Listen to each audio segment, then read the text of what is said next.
Buenas tardes a todos. A Inocencio, buenas Buenas tardes. tardes. Muchas Buenas tardes. gracias. Gracias de nuevo por su sí, por su disponibilidad, por sus fantásticas conferencias y enseñanzas. Y un sábado más, pues estamos aquí escuchando el tema de hoy. Hoy hablamos sobre, aprovechando que es Corpus, el poder de la Eucaristía, ¿no es así? Así es, Mauricio. Ok, lo haremos para todos los oyentes, toda la gente que nos ve desde YouTube o que nos verá más adelante. Será el formato habitual. Empezaremos con una conferencia, una formación de 45 o 50 minutos, luego 15 o 20 minutos de preguntas. Las dudas que tengan, por favor, las pueden hacer por YouTube. Simplemente las van escribiendo y ya las iremos respondiendo. Y luego, pues, un regalo, una pequeña oración de despedida. Pues padre, muchas gracias. Gracias y empiece cuando usted quiera empezar.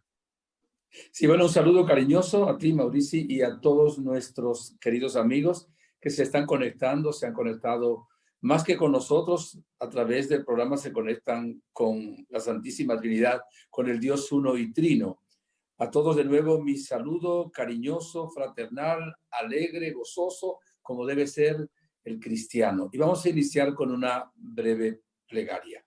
En el nombre del Padre, y del Hijo, y del Espíritu Santo. Amén. Santísima Trinidad, Padre, Hijo, Espíritu Santo, que eres un solo Dios, ilumínanos en esta enseñanza que vamos a dar sobre este gran misterio de la Eucaristía. Padre, glorifica tu nombre, tú que enviaste a tu Hijo por amor para salvarnos. Y tú, Jesús de Nazaret, que moriste en la cruz y nos dejaste este memorial, danos ahora el Espíritu Santo, sin el cual no podemos penetrar este misterio tan grande y tan hermoso de la Eucaristía. Espíritu de Dios, ven, inúndanos, ilumina a quien va a dar la enseñanza, pero también da la docilidad, la apertura de corazón y el entendimiento a quienes la van a escuchar. Y pues sea todo por intercesión de la Santísima Virgen María, Madre Eucarística. Todo para gloria tuya, Padre, Hijo y Espíritu Santo, que vives y reinas por los siglos de los siglos. Amén. En el nombre del Padre, del Hijo, del Espíritu Santo. Amén. Bien, mañana es fiesta del Corpus Christi, para ser más correctos, fiesta del cuerpo y la sangre de Cristo. Pero la expresión Corpus Christi ha sido durante muchos siglos. Sin embargo, siempre se hacía mención solo al cuerpo de Cristo y no a la sangre de Cristo. En sí, esta fiesta litúrgicamente correspondería al jueves pasado. Incluso antes se decía en España, hay 3 jueves en el año que brillan más que el sol. Jueves Santo, Corpus Christi y el Día de la Ascensión. Dado que en muchas partes no es día festivo, el jueves la Iglesia no puede pasar de largo este acontecimiento y lo pasa al domingo siguiente del Corpus Christi, o sea, después de la fiesta de la Santísima Trinidad. Son 60 días después de la Pascua. Entonces, por esa razón hemos escogido este tema para el día de hoy. El tema es el poder de la Eucaristía. En verdad es un tema hermosísimo y es un tema que no podemos penetrar en una sola enseñanza. Dejaremos que el Espíritu Santo tome las riendas para que digamos lo más importante. Y esta enseñanza puede cambiar la vida de una persona. Si después de participar en ella comprendiéramos mejor lo que es el misterio eucarístico y realmente lo tuviéramos en el lugar que Dios quiere, estoy seguro de que va a cambiar la vida de todos nosotros. ¿Y qué es la Eucaristía? Pues la Eucaristía es un sacramento que instituyó nuestro Señor Jesucristo el Jueves Santo. Después de cenar la cena pascual judía, instituye la cena pascual cristiana. En este sacramento, el sacramento tiene 2 partes.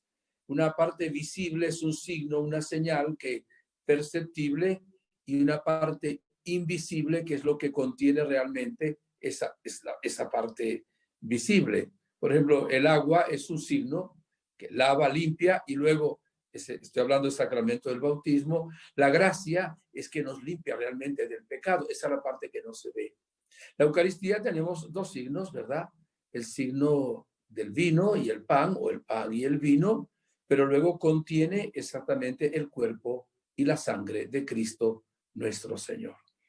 Les voy a llevar a ustedes, quiero que estén bien atentos, a muy lejos en la historia. Vamos a ir al año 1477 antes de Cristo. O sea, imagínense, estamos hablando ahora de 3470 años más o menos. A eso le vamos a llevar. Quizá un poquito más, todavía más atrás, que no tenemos cuántos años fueron porque fue prehistoria, ¿verdad? Si podemos ir hasta Caín y Abel, si queremos hasta Adán y Eva. Vamos a ver.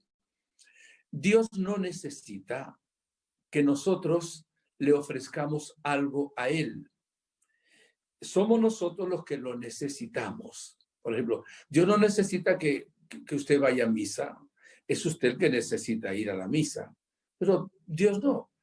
Entonces, el ser humano, queriendo de alguna manera expresar la fe, el amor en Dios, desde la historia primitiva ha ofrecido algunos sacrificios.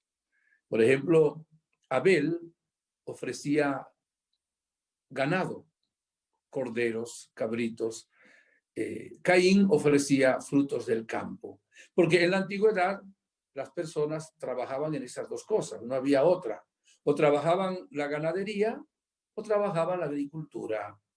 ¿Qué le podían ofrecer a Dios? Para demostrar que Dios era lo más importante, que era lo primero en su vida, el primer fruto que recogían en el campo, por ejemplo, trigo, uvas, ¿verdad? Se lo ofrecían a Dios. O también el primer hijo de la oveja, de la cabra, de la vaca, se lo ofrecían a Dios. ¿Acaso Dios necesitaba un cordero, un cabrito, o necesitaba uvas o cebada o pan? Por supuesto que no. Pero Dios se adaptaba a la mentalidad humana, a su pedagogía, y Él aceptaba ese sacrificio que realmente ofrecían. Segunda cosa, esto es como un preámbulo. Los seres humanos, desde toda la historia y hasta la prehistoria, ¿verdad?, que no conocemos, se ha valido también de un signo para expresar el amor humano. ¿Cuál es ese signo? Comer juntos. Dos amigos manifiestan su amistad comiendo juntos. Dos enemigos no podrían comer juntos. Uno se levantaría de la mesa. Es imposible. Por eso el comer juntos, y de hecho modernamente lo hacemos también. En nuestra misma iglesia, cuando hay un bautismo, ¿cómo se celebra después? Con un banquete. Cuando hay una primera comunión, igual, con un banquete. Cuando hay una boda, ¿cómo se expresa? Con un banquete. Entonces, estos dos elementos son fundamentales como preámbulo para que luego podamos entender nosotros realmente lo que es la Eucaristía. Y vamos ahora a ese tiempo, 1450 años, número redondo. Estamos hablando del Éxodo, el pueblo de Dios que está en Egipto esclavo. Habían ocurrido ya 9 plagas. Cuando pregunto cuántas fueron las plagas de Egipto, no sé por qué siempre me dicen 7, ¿no? Fueron 10. Y yo le digo, menos mal que nada más se cayeron 7 porque fueron 10. La última fue la más terrible. La última consistió en que iba a morir el hijo primogénito de cada familia egipcia. Ante la dureza del faraón y de ese pueblo egipcio, de dejar libre al pueblo de Dios, que todavía ni siquiera era pueblo, estaban llamados, era una serie de aglomerados humanos que luego empezarían a ser realmente pueblo de Dios, sobre todo después del Éxodo y cuando ya recibieron los mandamientos de la ley de Dios en el monte Sinaí o monte Oreb. Pero bueno, el pueblo de Dios, pueblo hebreo, también se llama así, que luego lo llamamos también pueblo judío y también hoy pueblo de Israel. Es la misma realidad. Dios le dijo a Moisés, no se lo voy a leer porque es muy largo y no tendríamos el tiempo, pero es el capítulo 12 del libro del Éxodo. Se lo voy a decir con mis propias palabras. Dios le dijo a Moisés, mira, tome cada familia subrayen la palabra familia, un cordero o un cabrito de 1 año, macho, sin mancha ni defecto. Se lo van a comer asado, pero con la sangre de ese cordero van a pintar los dinteles de las puertas. Vamos a decir, para no tener problemas, las puertas. Eran los dinteles, una parte de las puertas. Hoy va a ser Pascua, Paso. Las puertas que estén pintadas con la sangre se van a ver libres de la 10ª plaga. Va a pasar esta noche un ángel y cuando vea la puerta con la sangre del cordero, pasa de largo. Eso es Pascua, paso. Cuando la puerta no esté pintada, pues ahí va a morir el hijo primogénito. ¿Qué puertas no iban a estar con la sangre? Las puertas de los egipcios. ¿Qué puertas iban a estar? La puerta de los hebreos o judíos, futuro pueblo de Israel, ¿verdad? Y eso fue una realidad, no es una leyenda. De ahí incluso viene lo más importante para el pueblo judío hoy es el memorial de haber salido de la esclavitud de Egipto. Por muchos años fue su fiesta de independencia. Actualmente, habiendo regresado en 1948, tienen otro día de independencia, pero la fiesta de Pascua en el mes de abril es lo más importante para ellos. Esto lo explicamos en la Semana Santa pasada en una de las conferencias que dimos también. Y Dios le dijo a Moisés que comieran ese cordero con panes ácimos, o sea, sin levadura, con copas de vino y con hierbas amargas para recordar las amarguras que habían pasado, asado, que lo comieran todo. Y si una familia era muy pequeña, pues se unía a otra familia para comer el cordero. Se iba a llamar el cordero pascual. El pueblo de Israel iba a estar, o el pueblo hebreo, ya listo para cuando el Señor indicara. Y esa noche pasó el ángel de Dios, murió el hijo primogénito del faraón y de cada familia egipcia. La tragedia más grande fue la 10ª plaga. Y el faraón le dijo, váyanse, váyanse. Y el pueblo de Dios, con todas sus pertenencias, salió hacia la libertad. Sabemos que luego el faraón lo persiguió a los pocos días y el Señor, por la mano de Moisés, abrió las aguas del Mar Rojo y pasó. También eso es Pascua, paso de la esclavitud de Egipto a través de las aguas del Mar Rojo a la libertad. Yo le digo, esta fiesta ustedes la van a recordar, van a tener memoria de ella a lo largo de toda su historia. Y de hecho todavía Israel, te repito, en el mes de abril celebra este acontecimiento. Ese es el primer cuadro. Segundo cuadro. Vamos ahora al tiempo de Jesús. Vamos a hace 2000 años, número redondo. San José, la Virgen y el niño Jesús eran judíos. Todos los años iban a Jerusalén. En tiempo de Pascua, San José compraba un cordero, lo mandaba sacrificar, ¿verdad? Es otra palabra que subrayamos, sacrificar, y lo comían en un banquete, otra palabrita para también subrayar, se la voy a recordar luego, banquete, sacrificio, familia, y ofrecían ese cordero en memoria, ¿verdad?, del acontecimiento de la Pascua de sus antepasados. Jesús hizo eso durante toda su vida, mientras vivía San José y también pues la Virgen María. Tercera escena, Cafarnaúm. Jesús multiplicó los panes y los peces, comieron 5,000 hombres, recogieron 12 canastos y al día siguiente buscan a Jesús y él en la sinagoga de Cafarnaúm, existen las ruinas de la sinagoga de Cafarnaúm, dijo algo que fue impresionante. Esto ahora entramos en el capítulo 6 del Evangelio de San Juan. Digo, yo soy el pan vivo bajado del cielo. Mi carne es verdadera comida y mi sangre es verdadera bebida. El que come mi carne y bebe mi sangre habita en mí y yo en él. Le dijo Jesús, pues, ustedes no pueden ser mis discípulos si no comen mi carne y no beben mi sangre. El auditorio entendió perfectamente que Jesús hablaba de comer su carne y beber su sangre. Tanto es que pensaron así. Este discurso es duro. ¿Quién va a ser caníbales? ¿Quién va a comer su cuerpo y va a comer su sangre y va a beber su sangre? Y muchos se fueron y dijeron, qué lástima. Jesús, con lo bien que habla, un discurso tan hermoso, tan sabio, ha hecho tanto milagro, pero se volvió loco. ¿Quién va a comer su carne y a beber su sangre? Ahí Jesús hizo la promesa de la Eucaristía. Esta parte es bien importante porque San Juan es el único evangelista que no narra la institución de la Eucaristía. Lo narran San Mateo, San Marcos, San Lucas y también el apóstol San Pablo en la primera carta a los Corintios, capítulo 15. Pero San Juan nos lo narra en este capítulo 6 y también en la última cena, cuando se habla de lavar los pies a los discípulos, nos está hablando de las disposiciones para celebrar bien la Eucaristía. Vamos ahora a otra escena.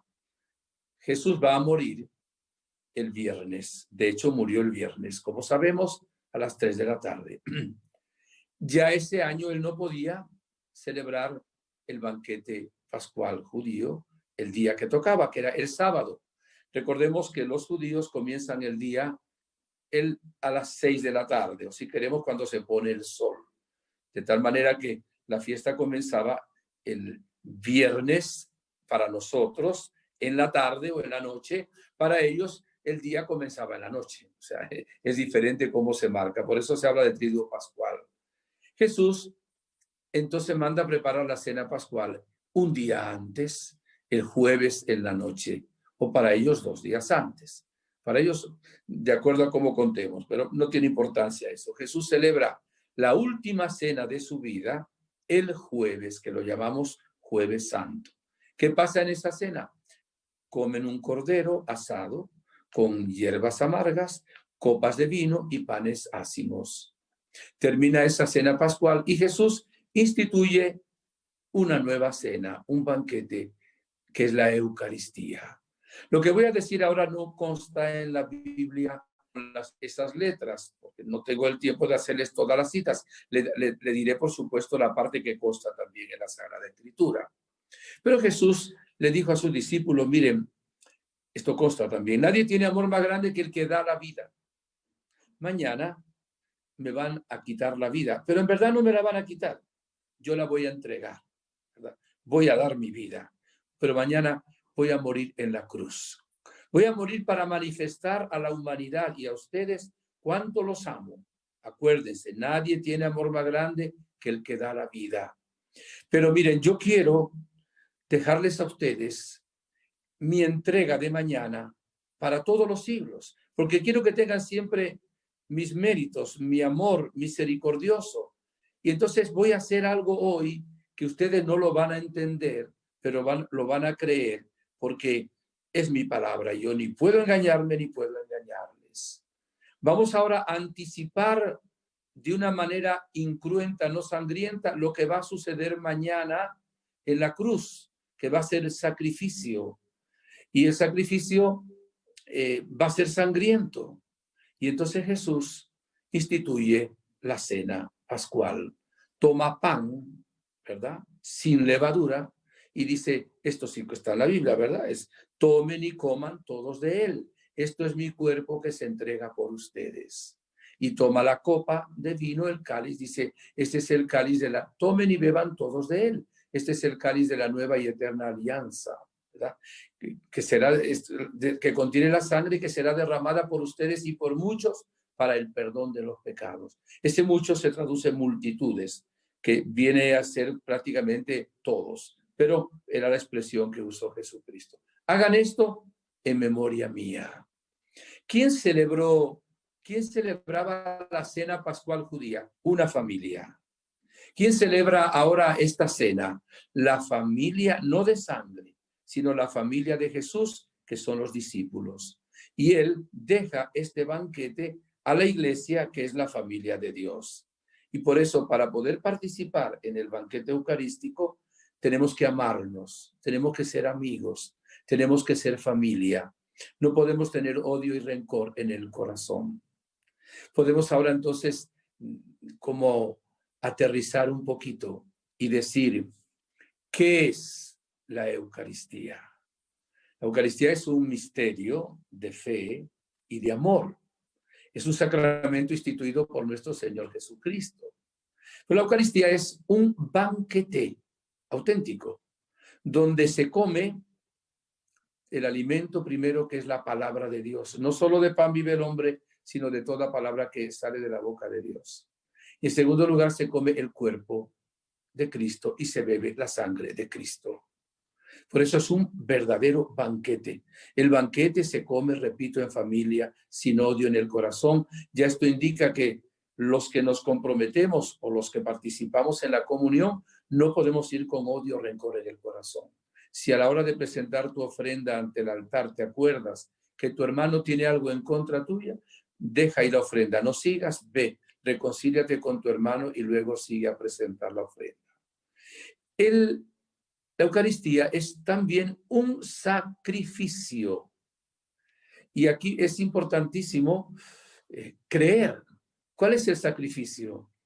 El sacrificio de Cristo en la cruz. O sea, él en la cruz se iba a ofrecer, y de hecho se ofreció hasta derramar la última gota de sangre. Y ahora Jesucristo quiere que en forma de banquete quede esa misma entrega, ese sacrificio, que es un sacrificio de adoración, es un sacrificio de acción de gracias, es un sacrificio de alabanza, es un sacrificio que tiene infinito poder, porque realmente méritos infinitos, ¿verdad? Y Jesús dice, hagan esto en memoria mía. Instituye también el sacramento del orden sacerdotal del sacerdocio. El orden sacerdotal tiene 3 grados. El diaconado, que no se refiere a esto la institución de Jesús. El presbiterado, lo que llamamos el sacerdote, el padre, y el obispo, sucesor de los apóstoles. Subrayemos bien esto en nuestra vida, que es la Eucaristía. Pero la Eucaristía es la presencia real de nuestro Señor Jesucristo. O sea, no es un símbolo, no es solo un rito. Está Jesús en la hostia consagrada y en el vino consagrado con su cuerpo, su sangre, su alma y su divinidad. De ahí entendemos ya el lema o el tema que tomamos para esta enseñanza, el poder de la Eucaristía. O sea, no hay nada más grande en el universo que la Eucaristía. No hay nada más grande, más poderoso que la Santa Misa. No hay nada más santo que la Santa Misa. El Papa San Juan Pablo II, en uno de los documentos que hacía referencia a la Eucaristía, decía que la Eucaristía es el tesoro más valioso que la Iglesia ha heredado de nuestro Señor Jesucristo. Cada vez que se celebra la Eucaristía, entonces tenemos realmente presente a Jesús como Dios y como hombre. Y además tenemos ahí su pasión, su muerte, su resurrección. Está exactamente igual a como está en el cielo. Está resucitado en la Eucaristía. La única diferencia de ahí de la Eucaristía al Viernes Santo fue que en el Calvario fue con derramamiento de sangre. Fue cruento el sacrificio, mientras que en la cena es incruento, aunque está también la sangre de Cristo. Y ahora vamos a dar un paso atrás, luego volveremos con otro paso adelante. Antiguamente, el mismo pueblo de Dios le ofrecía a Yahvé, ¿verdad?, la sangre de toros, la sangre de carneros, la sangre de corderos, la sangre de ovejas. A veces sacrificaban centenares y miles, queriendo en alguna manera a darle un culto a Dios y también expiando sus propios pecados. Entonces querían, porque la sangre es símbolo de la vida. Tenemos que también hacer esta pequeña explicación. Cuando Jesucristo dice, tomen y coman de él, esto es mi cuerpo, no se refiere solo al cuerpo físico nuestro, ¿verdad?, que tiene miembros. Nosotros somos alma, somos mente y somos cuerpo. El cuerpo en la Biblia se refiere, es la persona completa. De tal manera que cuando Jesús dice, tomen y coman todos de él, esto es mi cuerpo, es la persona de Jesús. La persona de Jesús. Y ahí está el cuerpo resucitado de Jesucristo, glorioso. Esto es interesante saberlo también. Para nosotros la sangre, pues, simboliza también mucho, pero para los judíos, la sangre era la sed de la vida, era la misma vida. De tal manera que los judíos no comen animales que hayan sido sofocados, ¿verdad? Y derramamiento de sangre, porque le tenían un respeto grandísimo a la sangre. De tal manera que cuando Jesús diría luego, esta es mi sangre, es la vida, ¿verdad? En esa sangre que se derrama. Nosotros podemos entender muy bien que realmente la sangre sí simboliza la vida, y de hecho cuando se pierde la sangre se pierde también la vida. Pero la sangre que ofrecían de corderos, de animales, digamos, para juntar todo, no perdonaba pecados. No podía realmente darle un agrado a Dios en el sentido de la entrega del ser humano. Y entonces el Señor manda a su Hijo, que su Hijo es el Cordero de Dios, ¿verdad? Que se va a ofrecer Él ahora como víctima en el altar de la cruz. Para que hubiera un sacrificio se necesitaba una víctima, un sacerdote y un altar. En el altar se colocaba la víctima, el sacerdote sacrificaba, ¿verdad? El cordero o el animal para ofrendárselo a Dios. Pero Jesucristo, que es el único sumo y eterno sacerdote, de esto nos habla la carta a los hebreos, va a ser ahora el sacerdote, va a ser la víctima y va a ser también el altar. Y ofrecerá un solo sacrificio, el de la cruz. Una sola vez. Se actualizará luego, no se repite. Se actualiza, se hace presente, y ahí está el misterio cada vez que se celebra la Santa Misa por un sacerdote legítimamente ordenado por un obispo sucesor de los apóstoles. De tal manera que van a quedar abolidos todos los demás sacrificios que no perdonaban los pecados, solo llamaban al arrepentimiento, a la humildad. Y ahora la sangre de Cristo, ¿verdad? El Cordero de Dios verdadero, recordando aquel Cordero cuya sangre había librado de la 10ª plaga. Ahora Jesucristo, con la sangre derramada en la cruz, nos libra del nuevo faraón que es el demonio y de cualquier plaga que es el pecado. Estamos ante un misterio realmente impresionante de la Eucaristía. Por eso el sacerdote dice, este es el sacramento de nuestra fe. Anunciamos tu muerte, proclamamos tu resurrección. Ven, Señor Jesucristo. De ahí que, vuelvo y repito, lo más grande, lo más santo, lo más poderoso es la Eucaristía.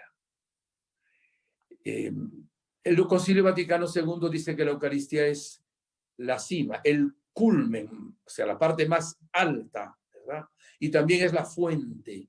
Absolutamente, todo lo bueno que hay en la Iglesia y en la humanidad viene de la Eucaristía. Por eso es el sacramento más importante. La fuerza y la gracia de los otros 6 sacramentos viene también de la Santa Misa. Se lo dije en una ocasión. Una misa, la misa es siempre igual. La celebre el sacerdote que la celebre. La misa, una sola misa, que es la actualización de la pasión, muerte y resurrección de Jesús, tiene más valor que todo lo que pueda hacer el ser humano. Sacrificios, novenas, penitencias, ayunos, jaculatorias, rosarios. Todo eso separado de la misa no tendría valor. Son como ceros que ponemos y la misa es como un uno que colocamos delante que da un valor infinito a todos los pequeños sacrificios que nosotros hacemos. Pero hay algo muy interesante que es necesario tenerlo en cuenta. Si ustedes se fijan, mis hermanos, el sacerdote les dice después, en el ofertorio, terminando el ofertorio, oren, hermanos, para que este sacrificio mío y de ustedes sea agradable a Dios Padre Todopoderoso. Ese sacrificio nuestro, ¿cuál es? El sacrificio nuestro es la vida bien vivida, cuando hacemos la voluntad de Dios, cuando cumplimos sus mandamientos. Nuestro sacrificio es el trabajo, el estudio del estudiante, ¿verdad?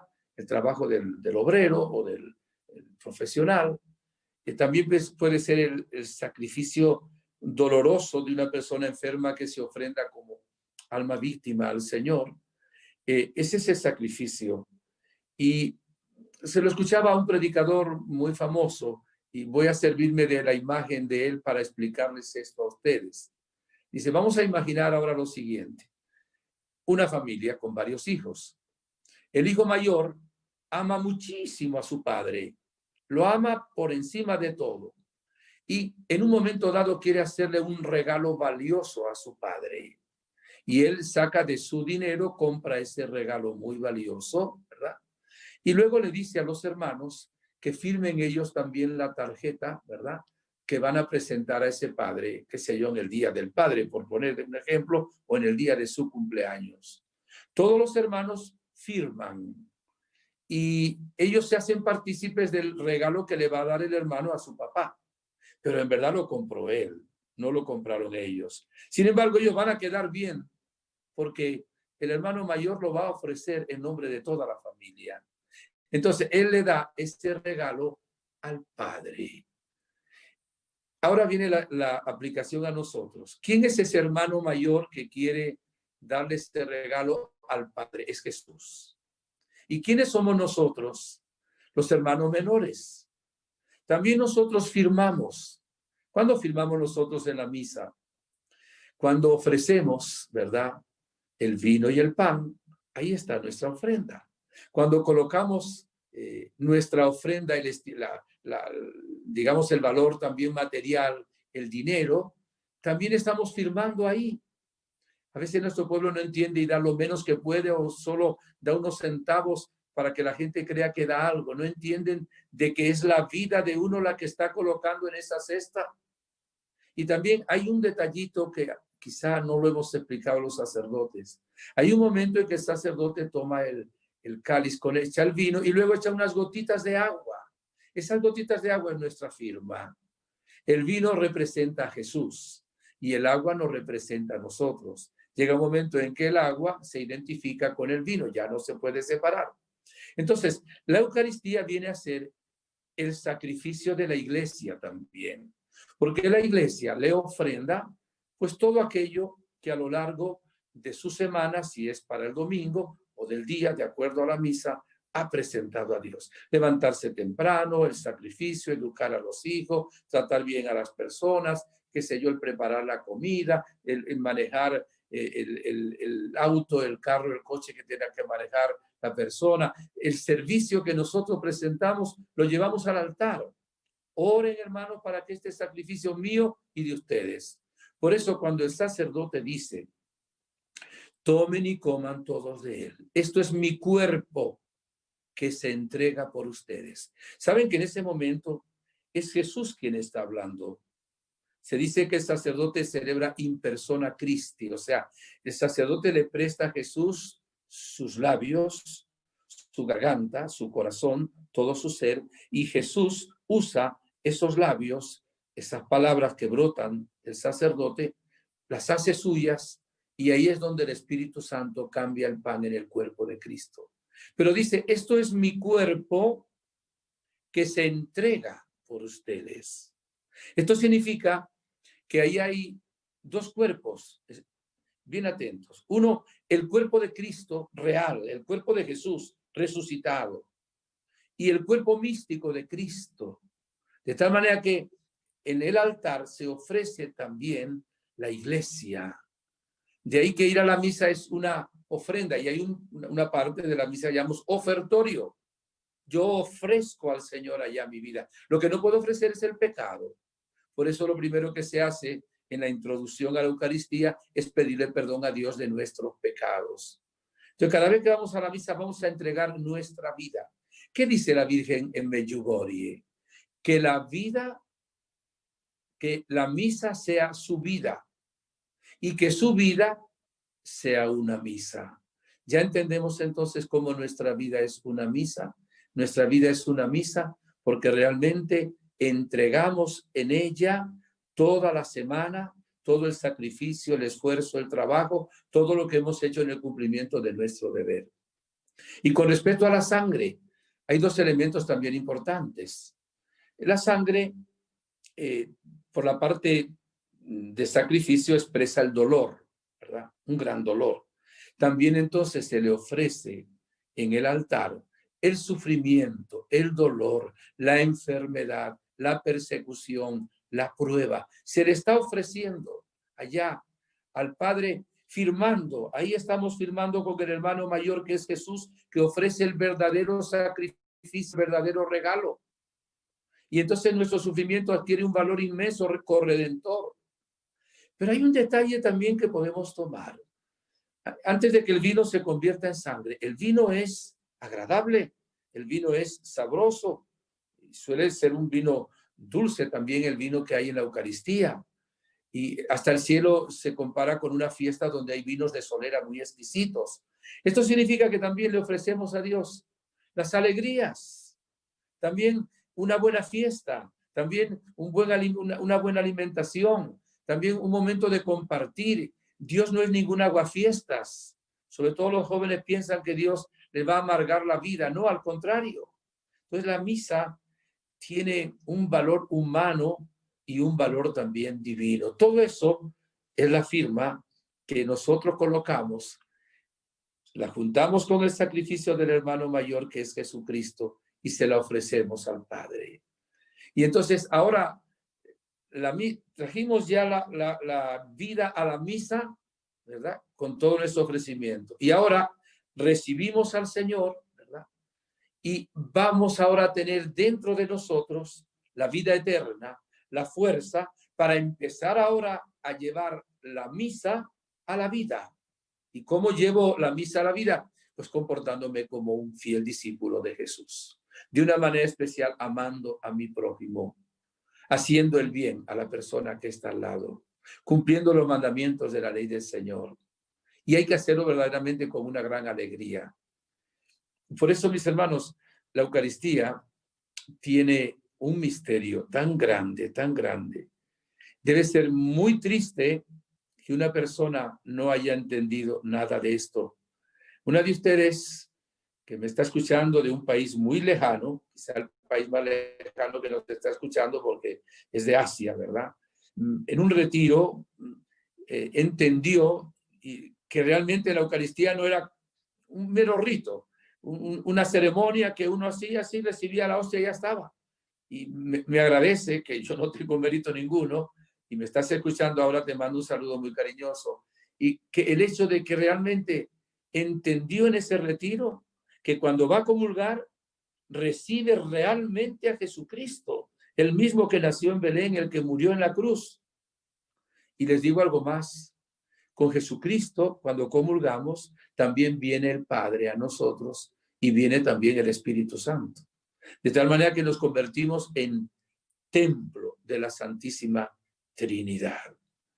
Y como ahí están los méritos infinitos de Jesucristo, infinitos, la Eucaristía tiene un poder muy grande, un poder inmenso. Por eso a mí me encanta añadir a aquello de sacrificio, banquete y presencia real. La Eucaristía es fuente de sanación. Si participáramos con fe, porque está ahí Jesús. Si la hemorroísa solo tocó el borde de la túnica de Jesús con fe y fue curada. Si la sombra de Jesús cuando pasaba curaba también los enfermos, ¿qué será cuando realmente participamos con una fe viva? Sabiendo que ahí está el poder más grande, porque Jesucristo en la cruz venció al demonio, todos los infiernos, venció al pecado, venció la muerte, venció la enfermedad. No hay nada más poderoso en el universo que la Eucaristía. Y luego con el poder del Espíritu Santo, por supuesto. De hecho, el que cambia el vino y el pan en la sangre y el cuerpo de Cristo es el Espíritu de Dios. El sacerdote coloca así sus manos, ¿verdad? Se llama epíclesis en griego esta expresión. Es un llamado al Espíritu Santo para que venga. Y luego, después de la consagración, la llamamos luego en filosofía transustanciación. La sustancia del pan se convierte en la sustancia del cuerpo de Cristo. Los accidentes del pan, que son el color, el sabor, el tamaño, permanecen. La sustancia del vino se convierte en la sangre de Cristo. Luego el color, el sabor del vino permanece. Ese es el misterio de nuestra fe. Un misterio de infinito poder para sanar, para liberar. Lo raro no debiera ser que se sanen personas cuando van a comulgar. Lo extraño debiera ser que no se curen. De hecho, antes de comulgar decimos, Señor, yo no soy digno de que entres en mi casa, pero una palabra tuya bastará para sanarme. Quiero compartir 2 testimonios, los he dado muchas veces. Es más, hay otros, pero es que estos 2 son los que más he sentido en mi vida. O sea, 2 cosas impresionantes, milagrosas, y aunque lo hayan escuchado en alguna otra conferencia, pues lo repetimos otra vez. Además, le van a servir a aquellos que no lo han oído. Estaba en el Centro de Convenciones de Los Ángeles, Estados Unidos, hace unos cuantos años, en un acto de adoración a Jesús sacramentado. Saben que la adoración es la prolongación luego de la misa, porque en la hostia consagrada permanece Jesucristo, ¿verdad? Y pasamos cerquita, habíamos tocado el tema de la hemorroísa, que toca el borde de la túnica de Jesús y se sana. Voy con el Santísimo, con la custodia, y en la primera fila había un caballero en silla de ruedas. Voy, le doy la bendición, yo sigo de largo, sigo orando en mi corazón. En la parte de atrás del otro lado, veo que cae al suelo cuando pasa Jesús, una joven, una señorita. Yo sigo con el Santísimo. Y al final hay unos testimonios de las sanaciones que Jesús había hecho. La primera que se levanta y viene llorando es aquella muchacha que había caído al piso. Estaba alfombrado, por cierto.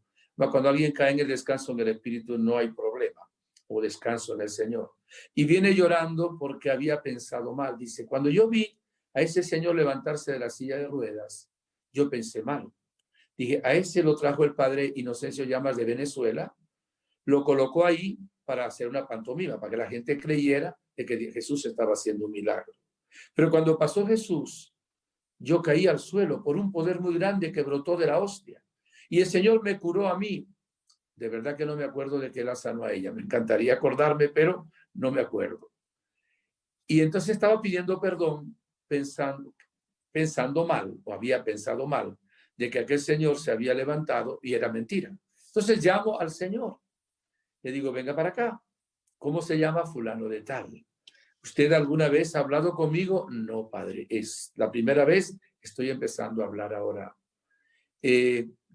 ¿Cuánto tiempo estaba usted en la silla de ruedas? 5 años, padre. ¿No podía levantarse? No, no podía levantarse. No podía mover las piernas, ni los pies, ni levantarme de la silla de ruedas. ¿Y qué pasó? Porque el Señor se levantó de la silla de ruedas y empezó a caminar como caminamos usted y yo ahora. Normalmente cuando hay una sanación de esa índole, hay que hacer algo de fisioterapia porque los músculos, los tendones, etcétera, lleva todo años sin usar, sin ejercicio. Pero este señor se levantó como cuando San Pedro y San Juan entraron en el templo y se levantó el paralítico y echó a caminar y a correr. Fue un milagro completo de cabo a rabo. Entonces le dije, ¿qué pasó? Yo escuché la palabra de Dios que usted predicó, la de la hemorroísa. Y cuando pasó Jesús sacramentado, me pareció que yo tenía fe para ser sanado. Intenté levantarme y vi que pude levantarme. Y luego intenté mover un pie, vi que pude mover la pierna y el pie. Lo mismo hice con el otro y al final dejé la silla de ruedas y empecé a caminar. Evidentemente este es un milagro porque supera las leyes de la naturaleza. Yo soy testigo de este milagro que es fruto del poder infinito que hay en la Eucaristía. Y el otro me sucedió en Venezuela, en lo que era mi parroquia, Lagunillas. Alguna persona de Lagunillas debe estar conectada. Voy a decir incluso dónde vivía la persona que voy a nombrar ahora. Ya se fue al cielo. Había una señora que vivía en Campo Alegría, para los que viven en Lagunillas, y se acercó a mí, creo que era un miércoles, sé que era entre semana, 5 minutos antes de las 6 de la tarde. Yo me estaba revistiendo en la sacristía. Y entró pidiéndome disculpa. Padre, perdone que ya se está revistiendo para la misa y yo no le había avisado, pero vengo muy angustiada. ¿Qué te pasa, hija mía? Tengo mi hija que está en Caracas. Ella vive, esta hija vive todavía. Está en Caracas con un cáncer muy avanzado y tiene unos dolores en su cuerpo insoportables. Nada le calma esos dolores. Y vengo a decirle, Padre, que por favor en esta misa ore por mi hija. Le dije, mira, cuando levante la hostia consagrada y el cáliz con la sangre de Cristo, voy a estar orando por tu hija. Ora tú también. Porque hay gente que le pide al Padre que ore, pero ellos no oran. Sí, sí, Padre. Y era una misa de hora, o sea, una misa de hora no porque dure una hora, sino de horario. Esas misas que duran media hora, 35 minutos, que se celebran en el día por el horario. No era una misa que llama al pueblo de sanación, toda la de sanación. O sea, no hay una misa que no sea de sanación. Al día siguiente la llamó su hija desde Caracas y le dijo, mami, dime una cosa, ayer más o menos entre 6 y 6:30, ¿tú estabas orando por mí? ¿Por qué? Le dijo la mamá. Porque a esa hora se me quitaron todos los dolores de mi cuerpo y no tengo explicación. Lo único que se me ha ocurrido pensar es que tú debías estar rezando por mí porque tú eres muy católica. La hija le dijo, sí, ayer fui a la misa. Le pedí al Padre que orara por ti. Me dijo que cuando levantara la hostia y el cáliz, que orara desde el banco, y así lo hice. Ah, fue eso. Su mamá le dice, ¿por qué no te haces otra biopsia? ¿Quién quita? Le digo porque fue la frase exacta que le dijo. O sea, no pierdes nada. Se hizo otra biopsia, hermanos, y el cáncer había desaparecido. Esta joven muchacha, ya mayor, porque esto sucedió ya hace unos 15, 20 años quizá, está viva todavía. O sea, fíjese el poder tan grande de una mamá que ora en el momento de la Eucaristía, porque ahí está Jesús, el Todopoderoso, el Dios omnipotente. Y está la iglesia entera, porque mire, las almas del purgatorio se unen en ese momento. Los ángeles del cielo bajan a adorar al Señor. De alguna manera mística, la Virgen María también, que está adorando a su Hijo en el cielo, están adorando realmente al Señor. Que por cierto, la Eucaristía es sacrificio de adoración para adorar a Dios. Es sacrificio de alabanza y es sacrificio de acción de gracias. Desde hace un tiempo acá, hay un momento que se llama doxología, que es cuando el sacerdote, antes de rezar el Padre Nuestro, vuelve a levantar la hostia y el cáliz y dice, por Cristo, con Cristo, por Cristo, con Él y en Él, a ti Dios Padre Omnipotente, en unión con el Espíritu Santo, todo honor y toda gloria por los siglos de los siglos. A mí eso se me ha grabado profundamente y es una de las partes más importantes para mí en la misa. Porque en ese momento digo, yo ahora estoy dando gloria al Padre, pero gloria de verdad, porque lo estoy haciendo unido a Cristo, con Cristo, en Cristo, por la acción del Espíritu Santo, y le digo todo honor, toda gloria. Y yo luego le digo en silencio, y toda acción de gracias. Yo cuando celebro esa parte, que lo hago lento, recalcado, digo, aunque solo fuera por esto, merecía la pena venir a misa. Decir, yo tuve ahora un tiempecito aquí donde le estoy dando al Padre la gloria que Él se merece, porque se la está dando su Hijo. Yo estoy agarrado a su Hijo y se la estoy dando con Él. Porque a veces decimos, gloria a Dios, bendito sea Dios, pero a veces solo lo decimos con los labios, no con el corazón. En ese momento estamos realmente, mis hermanos, unidos a Jesús. Qué interesante. Por eso la Eucaristía, misterio de fe, misterio de amor y fuente también de un poder inmenso para vencer al demonio, para sanarnos, liberarnos. Comentaba en una conferencia en estos días también que hace años me invitaron a predicar a una ciudad muy peligrosa. Era la ciudad más violenta del mundo, Ciudad Juárez, en el norte de México. Saludo a los hermanos mexicanos. Incluso estando ahí predicando, me había invitado a la Renovación Carismática Católica. Hubo un tiroteo en la calle con una serie de muertos también. Eso era lo normal ahí. Repito, era la ciudad más peligrosa del mundo. Y por muchos años fue así. Un sacerdote empezó a exponer el Santísimo Sacramento para que se adorara a Jesús en la Eucaristía. Y se empezaron a abrir capillas de adoración. Después de un cierto tiempo, bajó el índice delictivo. Ya nadie hoy dice que Ciudad Juárez es la ciudad más violenta del mundo, porque no lo es. Pero cambió de manera impresionante la violencia a la tranquilidad en esa ciudad. Y en esa ciudad se sigue adorando al Santísimo Sacramento. En México hay muchas capillas de adoración. Realmente los hermanos mexicanos van a tener victoria porque aparte de la Virgen, ¿verdad? Nuestra ciudad de Guadalupe, emperatriz de las Américas, está multiplicando las capillas de adoración. Fui también a Chile y me alojé en la casa de un hermano que dice, padre, tengo que ir, no sé si era como a 40 o 50 lugares también a hacer capillas de adoración. Y la Virgen nos está invitando también a la adoración, los que hemos ido a Medjugorje. Vamos a ver que el momento más importante es la Santa Misa. Y después de la Santa Misa es la adoración, una adoración con miles de personas, con algo impresionante que se nos graba realmente en el corazón, adorando a Jesús, poderoso, presente ahí, humilde, calladito, con una humildad infinita. ¿Cómo es posible que se haga tan pequeño, como dice la canción, verdad? Milagro de amor tan infinito, en que tú, mi Dios, te has hecho tan pequeño y tan humilde para entrar en mí. Milagro de amor tan infinito, en que tú, mi Dios, te olvidas de tu gloria y de tu majestad por mí. Cuando yo escuché esta canción, solo canté el estribillo, lloré. Realmente es así. Qué milagro de amor tan infinito, qué humildad tan grande que por mí el Señor se haya hecho tan pequeño. Y decía, qué triste debe ser que una persona llegue a los 70, 80 años, que se muera y que nunca haya valorado la Eucaristía.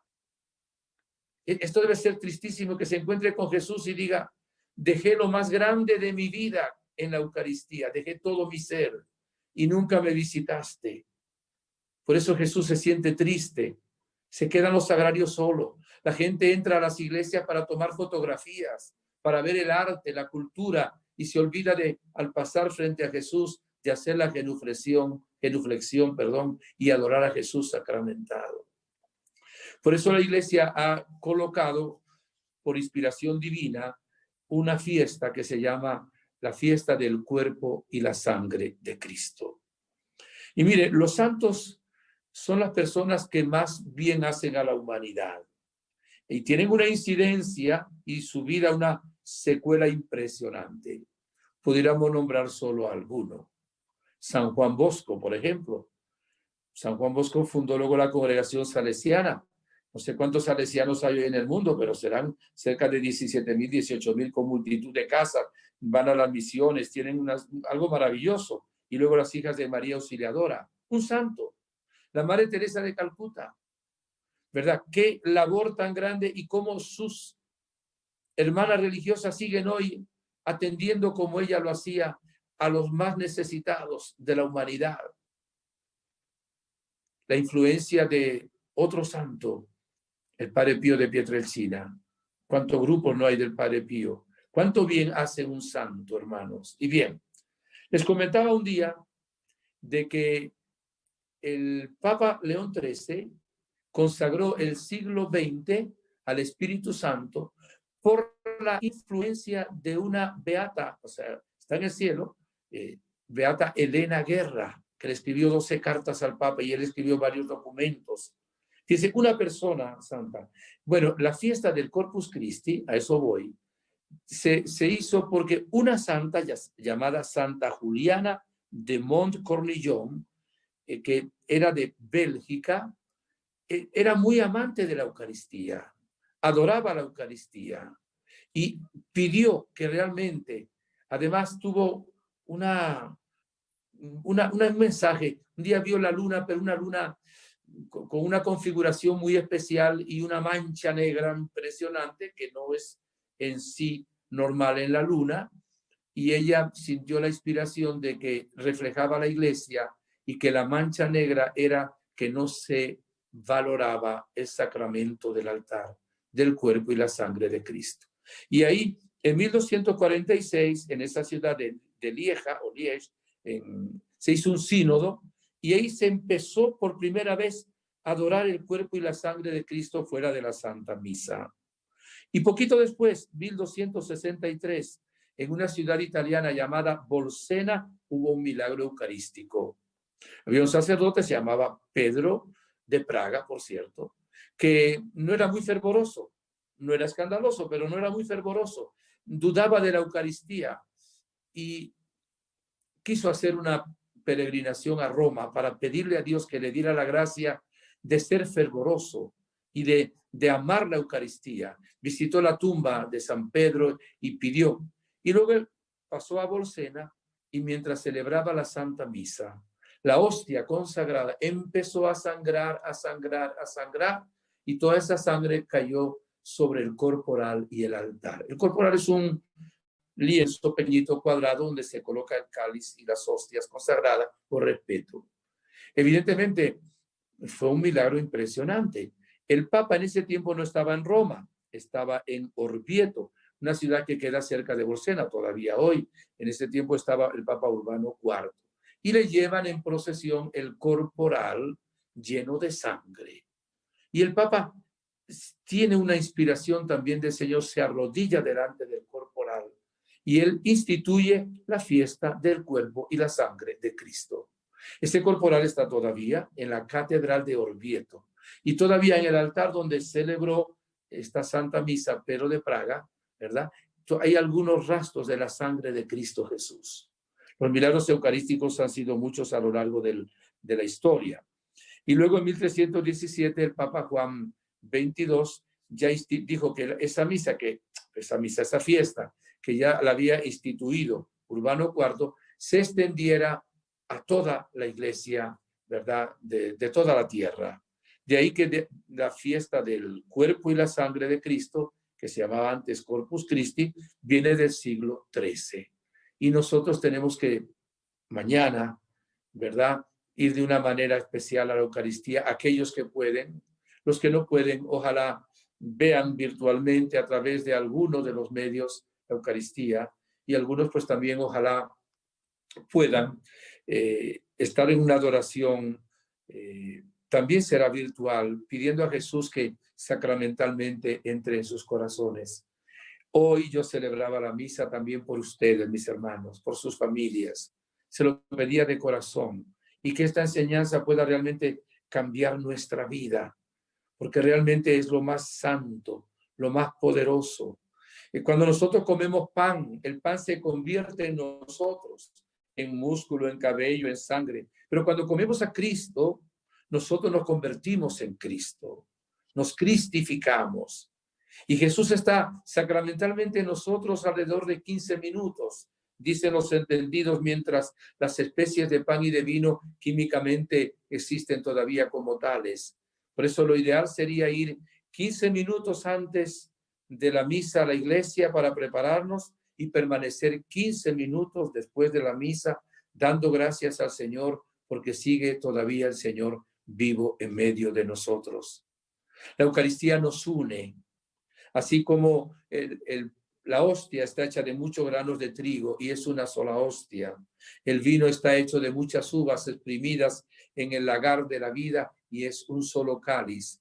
Así somos uno. Todos los que nos vamos a la Eucaristía nos unimos realmente a la Santísima Trinidad y nos unimos también a nuestros hermanos. Y miren, la Santísima Virgen María es Madre Eucarística.